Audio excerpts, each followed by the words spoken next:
الحمد للہ رب العالمین والصلاة والسلام علی سید الانبیاء والمرسلین اما بعد فاعوذ باللہ من الشیطان الرجیم بسم اللہ الرحمن الرحیم یا رب لک الحمد کما ینبغی لجلال وجہک وعظیم سلطانک رب اشرح لی صدری ویسر لی امری واحلل عقدۃ من لسانی یفقہوا قولی رب زدنی علما۔ السلام علیکم ورحمۃ اللہ وبرکاتہ۔ پارہ نمبر 21 سورۃ لقمان، اردو ترجمہ اور تفسیر۔ آج اس کا آخری رکوع پڑھنے جا رہے ہیں۔ آیت نمبر 30 تک ہم نے گزشتہ اسباق میں پڑھ لیا۔ آج کے سبق میں آیت نمبر 31 سے باقاعدہ آغاز کیا جا رہا ہے، جس میں اللہ رب العزت ارشاد فرماتا ہے: الم تروا ان الفلک تجری فی البحر بنعمت اللہ لیریکم من آیاتہ ان فی ذلک لآیات لکل صبار شکور۔ اللہ ذکر فرماتا ہے، کیا تو نے نہ دیکھا کہ دریا میں کشتی اللہ کے فضل سے چلتی ہے تاکہ وہ تمہیں اپنی کچھ نشانیاں دکھائے، بے شک اس میں ہر بڑے صبر کرنے والے بڑے شکر گزار کے لیے نشانیاں ہیں۔ یہاں رب العالمین کی قدرت کے مزید دلائل بیان کیے جا رہے ہیں کہ وہ دریا، وہ سمندر جو اپنی وسعتوں سمیت یہاں موجود اس دنیا میں، کس طرح اللہ کی قدرت کی نشانی ہے اس میں چلنے والی کشتی۔ ایسا بھی تو ہو سکتا تھا نا کہ سمندر کے اس پار جہاں کچھ دنیا میں جزیرے موجود ہیں، یہاں تو وہاں پر انسانی زندگی پاسبل ہی نہ تھی، کیونکہ ہر طرف پانی اور درمیان میں خشکی کا جزیرہ، وہاں پر جانا کس طرح سے ممکن ہوتا اگر پانی کو عبور کرنا ممکن نہ ہوتا، اور بالفرض وہاں زندگی ہوتی تو اس کا دیگر ممالک، دیگر جگہوں کے ساتھ جو تعلقات ہیں تجارتی باہمی، وہ کس طرح سے پاسبل ہوتے۔ تو نہ صرف سمندر میں کشتی کو سفر کا ذریعہ بنایا گیا، بلکہ رزق تلاش کرنے کا، یعنی سمندر سے جو مچھلیاں اللہ نے سمندری آبی مخلوق میں سے جن کو حلال کیا، ان کو تلاش کرنے کا ذریعہ بنایا، اور وہ گوشت جو کہ انسان کے جسم کے لیے بہت ضروری ہے اور موسم کے لحاظ سے اس کی افادیت بھی کافی ہے۔ گو کہ اگر مچھلی کے گوشت کی مثال لے لیں تو کیا سردیوں میں کافی کارآمد نہیں ہوتا؟ کیا یہ ہڈیوں کے لیے، کیا یہ جسم کو وارم اپ رکھنے کے لیے ضروری نہیں ہوتا؟ بالکل اسی طرح سے یہی کشتیاں چلاتی ہیں جب انسان کو، تو انسان سمندر کی گہرائیوں میں اتر کر انہی کشتیوں کی مدد سے وہ زیورات تلاش کرتا ہے جسے تم حلیتاً تلبسونہا، وہ زیورات جسے تم پہنتے ہو، جنہیں تم استعمال کرتے ہو۔ تو یہ کشتیاں اللہ کی نشانی کس طرح سے ہیں؟ اگر ہم نے پرنسپل آف فلوٹیشن پڑھ رکھا ہے تو کیا عقل دنگ نہیں رہ جاتی کہ ایک لکڑی کا ٹکڑا جو اپنے اندر منوں ٹنوں وزن لیے ایک جگہ سے دوسری جگہ وہ سامان وہ انسانوں کو پہنچا رہا ہے، تو سمندر اس قدر اس کی وسعتیں، اس کی گہرائیاں، اس میں پہاڑوں کی طرح اٹھنے والی موجیں، قدم قدم پر جو پیش آنے والی مشکلات ہیں جو گرداب بن جاتے ہیں، اور ان میں تمام میں ایک کشتی جو ہے وہ اپنی پشت پر سینکڑوں ہزاروں انسانوں کو، ان کے سامانوں کو لیے، اپنے دامن میں لاکھوں ٹن سامان لیے بپھری ہوئی لہروں سے آنکھ مچولی کرتی رہتی ہے، گردابوں سے دامن بچاتی رہتی ہے، اپنی منزل کی طرف چلی جاتی ہے اور انسان کو منزل مقصود تک پہنچاتی ہے۔ تو اللہ فرماتا ہے، کیا یہ قدرت خداوندی کا اعجاز نہیں ہے کہ اگر تم سمندر پہ بھی غور کرو تو وہ بھی آیات ربانی یعنی اللہ کی نشانیوں سے سجا ہوا ہے، اور اس کے ایک ایک قطرے میں کئی جہاں آباد ہیں، کئی خزانے چھپے ہوئے ہیں، کئی قوتیں جو ہیں یہاں سمندری پانی میں موجود ہیں، اور ان موجوں کو تسخیر کر رکھا اللہ نے ایک انسان کے لیے۔ ایک انسان اس موجوں سے مقابلہ کرتے ہوئے ایک جگہ سے دوسری جگہ، چاہے وہ تجارتی سفر کرنے کو جانے کی کوشش کرے، چاہے وہ سمندر سے اپنا رزق تلاش کرے، خواہ وہ اس سے زیورات تلاش کرے، اللہ نے انسان کو اس پر قادر کیا، اللہ نے یہ قوت اس کو عطا فرمائی۔ اللہ فرماتا ہے اس میں نشانی ہے، کس کے لیے؟ بہت امپورٹنٹ فیکٹ ہے۔ اللہ فرماتا ہے لآیات لکل صبار شکور۔ آیاتن سے پہلے، نشانیوں سے پہلے لام لگایا گیا، یعنی یہاں پر تو یہ تاکید لام تقیدی یہاں پر ذکر کیا جا رہا ہے، دیٹ مینس کہ کسی چیز پر اگر زور دینا ہو تو اس کے ساتھ عرب لغت میں لام سٹارٹنگ میں لگایا جاتا ہے۔ اب یعنی البتہ ضرور نشانیاں ہیں ان لوگوں کے لیے جو صبار ہوں، جو شکور ہوں۔ یہ کلمات کیا ہیں؟ یہ دونوں کلمات جو ہیں وہ اپنے اندر بہت زیادہ فہم اور فراست سمیٹے ہوئے ہیں، مبالغے کے سیکھے ہیں، یعنی کہ بہت زیادہ صبر کرنے والے لوگ، بہت زیادہ شکر کرنے والے، کیونکہ سمندر کا سفر بھی انسان کو صابر بناتا ہے، اور صابر انسان ہی اس سفر پر قادر ہو سکتا ہے، اس سفر کو بہترین طریقے سے طے کر سکتا ہے۔ تو اللہ فرماتا ہے کہ ہم نے ہر صابر، ہر شکر کرنے والے کے لیے اس میں نشانیاں کر رکھی ہیں، اس معاملے میں نشانیاں بیان کر رکھی ہیں تاکہ وہ خوب غور و تدبر سے کام لیں، ایسا غور و تدبر کہ جس کے کرنے کا اللہ نے حکم دیا قرآن میں۔ تو گویا صبر اور شکر یہ دونوں صفتوں سے متصف کون ہوتے ہیں؟ مومن۔ تو فرمایا گیا کہ مومن ان نشانیوں کو دیکھیں اور اللہ کا شکر ادا کریں کہ اللہ نے کس طرح کائنات کو تسخیر کر دیا صرف ایک انسان کے لیے اور انسان کے فائدے کے لیے۔ اور پھر انسان کا طریقہ کیا ہے؟ وَإِذَا غَشِيَهُمْ مَوْجٌ كَالظُّلَلِ دَعَوُا اللَّهَ مُخْلِصِينَ لَهُ الدِّينَ فَلَمَّا نَجَّاهُمْ إِلَى الْبَرِّ فَمِنْهُمْ مُقْتَصِدٌ وَمَا يَجْحَدُ بِآيَاتِنَا إِلَّا كُلُّ خَتَّارٍ كَفُورٍ۔ پہلے صابرین اور شاکرین کا ذکر کیا کہ نشانیاں تو یہی ہیں، آیات تو اس کائنات میں موجود ہیں، معرفت کون رکھتا ہے؟ جو مومن ہے، جو ایمان کی نگاہ سے دیکھتا ہے۔ اور انکار کرنے والے لوگوں کا ذکر کیا گیا تو ذکر ہوا، اور جب پہاڑوں جیسی کوئی موج ان پر آ پڑتی ہے تو اللہ ہی پر اعتقاد رکھتے ہوئے اسے پکارتے ہیں، پھر جب اللہ انہیں خشکی کی طرف بچا لاتا ہے تو اس میں کوئی ہی اعتدال پر رہتا ہے۔ اور ہماری آیتوں کا انکار صرف ہر بڑا بے وفا ناشکرا ہی کرے گا۔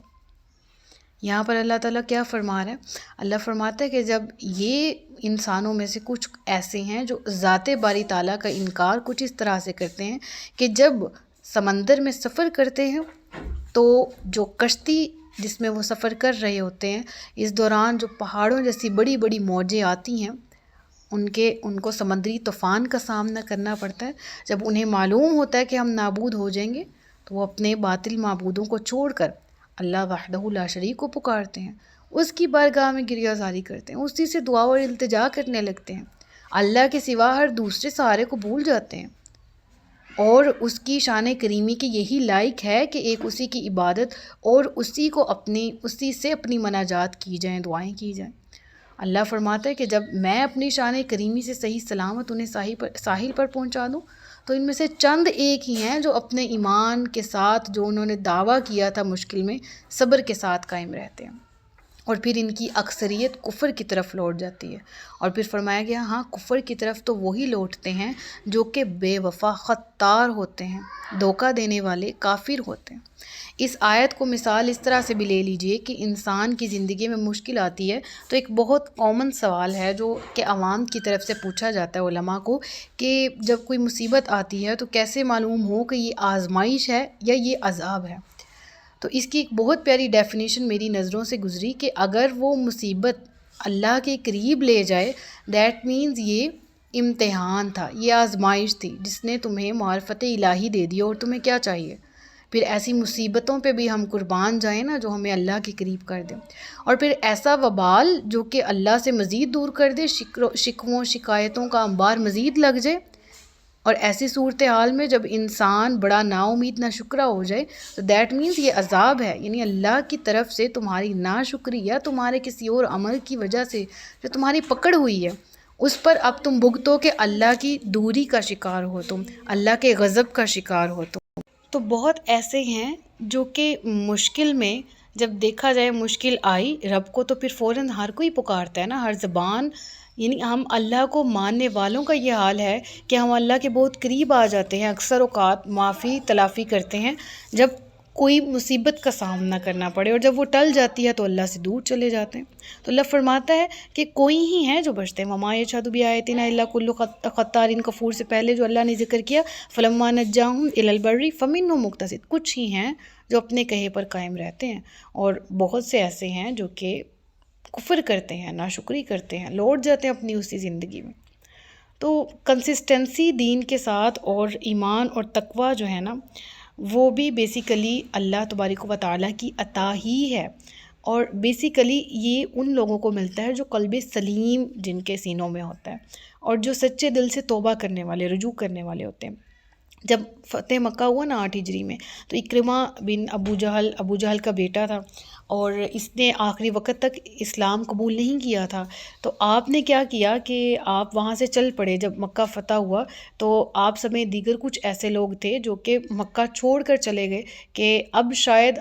ہمارے میں ہمت نہیں ہے محمد کا سامنا کرنے کی، اور اگر ہم نے سامنا کیا تو ہم جان سے جائیں گے، اور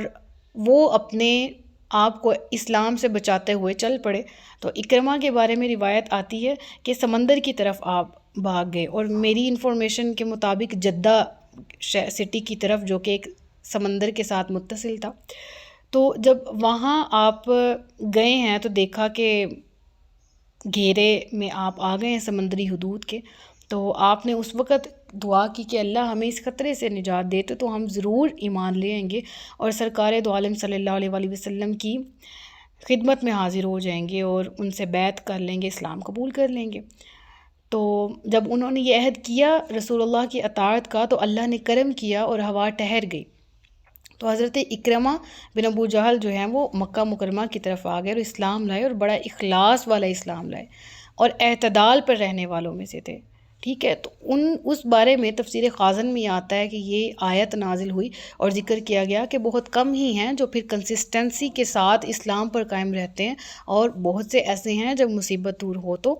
چل پڑتے ہیں اپنی اسی راہ میں۔ تو آج غور کرنے کی ضرورت ہے ان آیات کے توسط سے کہ ہم کہاں کھڑے ہیں، ہمارا شمار کن لوگوں میں سے ہے۔ آیا مصیبت آئے تو اللہ کے قریب ہو جاتے ہیں، اور جب اس مصیبت سے نکلنے کا سلوشن ملے، جو اللہ تعالیٰ سے ڈرتا ہے، وَمَن يَتَّقِ اللَّهَ يَجْعَل لَّهُ مَخْرَجًا، اللہ اسے راہ دکھا دیتا ہے مصیبتوں سے نکلنے کی، اسے اسکیپ دکھا دیتا ہے حالات سے۔ اور پھر جب وہ ہمیں مصیبتوں سے چھٹکارا مل جائے تو کیا ہمارا رویہ ایسا ہے جیسا اکرمہ بن ابو جہل کا تھا کہ ہم پھر اسی امر پر، اسی عہد پر قائم رہیں جو ہم نے اللہ سے مشکل کے وقت کیا تھا، یا ہم پلٹ جاتے ہیں دھوکہ دینے کی کوشش کرتے ہوئے؟ خطار میں کہیں ہمارا شمار تو نہیں ہے؟ تو اس چیز پر تدبر کرنے کی ضرورت ہے۔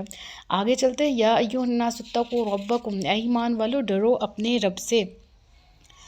اے ایمان والو اللہ کا خوف اختیار کرو، خشیت اختیار کرو، وخشوا یوما لا یجزی والد عن والد، اور اس دن کا بھی خوف کرو جس دن کوئی باپ اپنی اولاد کے کام نہ آئے گا، اور نہ کوئی بچہ اپنے باپ کو نفع دینے والا ہوگا۔ بے شک اللہ کا وعدہ سچا ہے۔ تو دنیا کی زندگی ہرگز تمہیں دھوکہ نہ دے، اور ہرگز بڑا دھوکہ دینے والا تمہیں اللہ کے علم پر دھوکے میں نہ ڈالے۔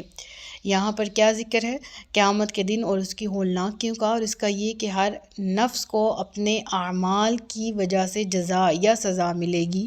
اور اس دن کوئی کسی کے کام نہیں آئے گا۔ یہاں بہت سے باطل عقائد کا رد کیا گیا جو یہود کے تھے، جو نصارہ کے کیا عقائد تھے کہ حضرت عیسیٰ نے ہماری جگہ سولی لے لی، ہم بخشے جائیں گے۔ یہود کے کیا عقائد تھے کہ ہم اللہ کے بیٹے، نحن ابناء اللہ و احباؤ، ہم اللہ کے بیٹے ہیں اور ہم اس کے بہت پسندیدہ ہیں۔ اور مشرکین کے کیا عقائد تھے کہ یہ بت ہیں، یہ اللہ کی بارگاہ میں ہماری سفارش کر دیں گے۔ تو اللہ تعالیٰ نے ان تمام باطل عقائد کا رد کرتے ہوئے کیا کہا کہ خوف کرو اس دن سے جس دن نہ کسی باپ کے کام اس کا بیٹا آئے گا،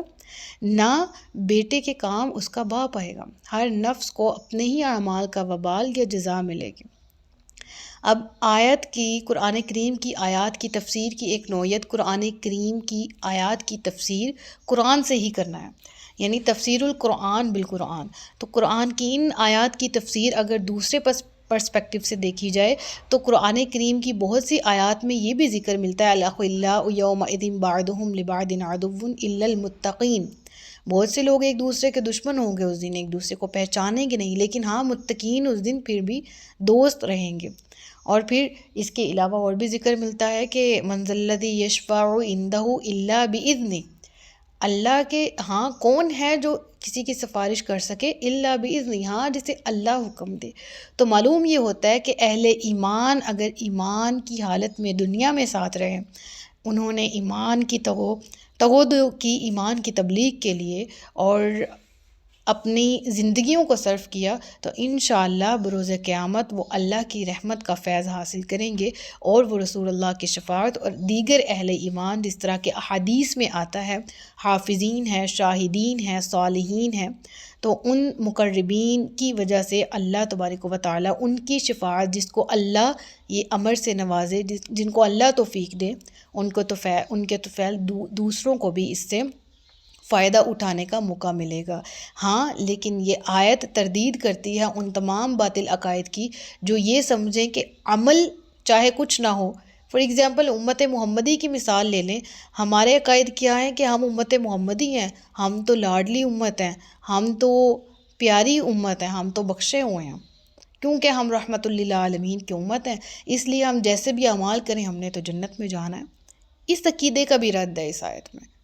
کیا ہے کہ ہر شخص نے اپنے عمل کا جواب دینا ہے، اعمال کا جواب دینا ہے۔ اگر صرف امت محمدی ہونا ہی پریفریبل ہوتا اور یہی باعث نجات ہوتا، تو پھر رسول اللہ ہمارے درمیان جو سنت چھوڑ کے گئے، جو احادیث چھوڑ کے گئے، جو قرآن چھوڑ کے گئے، جس میں امر بالمعروف و نہی عن المنکر ہے، تو اس کے معاملے میں کس سے سوال ہوگا؟ تو بالکل یہ ہمارے ہی لیے ہے، اس قرآن پر عمل ہم نے ہی کرنا ہے، اور اللہ تبارک و تعالیٰ کی بارگاہ میں سرخرو وہی ہوگا جو رسول اللہ سے محبت کا حق ادا کر کے دنیا میں آیا ہو۔ اور وہ حق ادا کرنا کیا ہے؟ زبانی کلامی تو ہے ہی، لیکن عمل سے جو حق ادا کرے گا اس کا حق ادا کیا جانا ہی قبول ہوگا۔ یعنی جو اللہ کے نبی کی سنتوں پر عمل کرنے کی کوشش کرتا رہا ساری عمر، جو ان کی سنتوں کو زندہ کرنے کی کوشش کرتا رہا، جس نے اپنی زندگی سنتوں کے مطابق گزاری، تو ایسے لوگوں کا ذکر ہے۔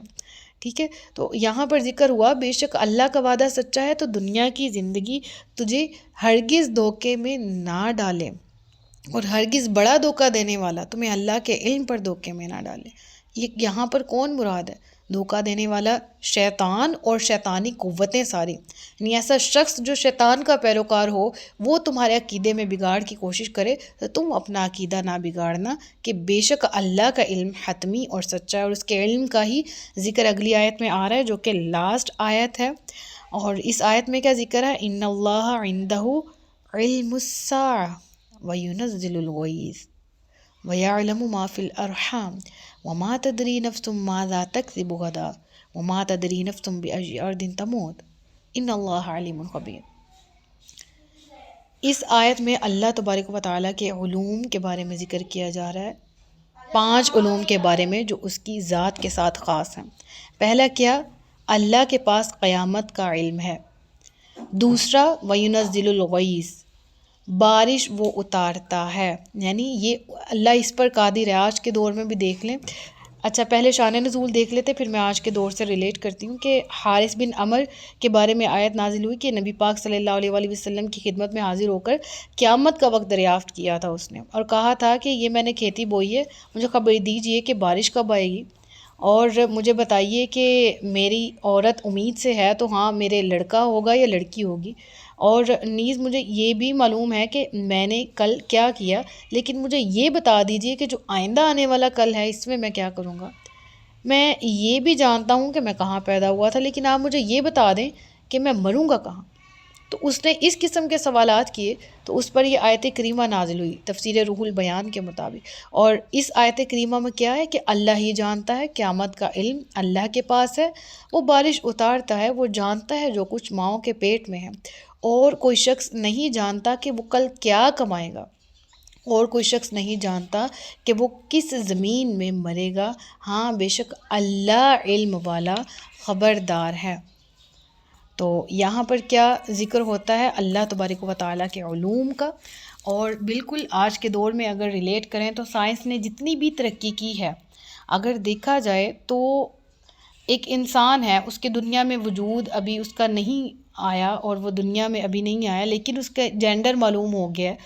اللہ اس آیت میں فرما رہا ہے میں جانتا ہوں،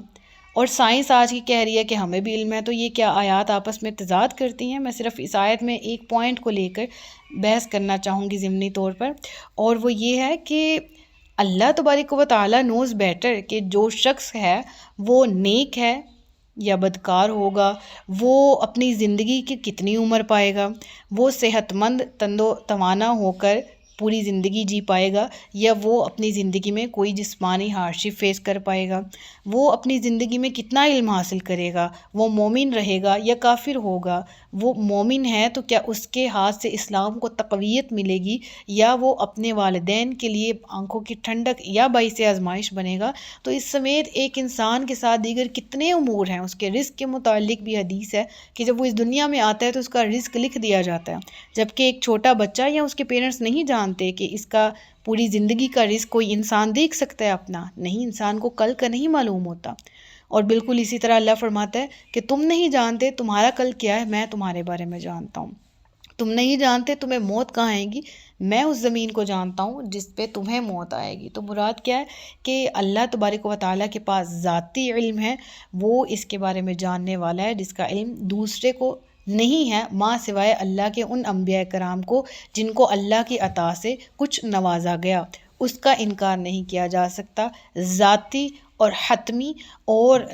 لامتناہی علم اللہ تبارک و تعالیٰ کی ذات کے ساتھ خاص ہے، بے شک اللہ تمام امور کو جاننے والا اور سر انجام دینے والا ہے۔ صدق اللہ العلی العظیم و صدق رسولہ النبی الکریم۔ سچ فرمایا اللہ نے جو عظمت والا ہے۔ یہاں پر سورہ لقمان مکمل ہوتی ہے۔ انشاءاللہ نیکسٹ لیکچر میں سورۃ السجدہ کے ساتھ آپ کی خدمت میں حاضر ہوں گی۔ اپنا بہت سا خیال رکھیے گا، مجھے دعا میں یاد رکھیے گا۔ تاجدار ختم نبوت زندہ باد، پاکستان پائندہ باد۔ السلام علیکم ورحمۃ اللہ وبرکاتہ۔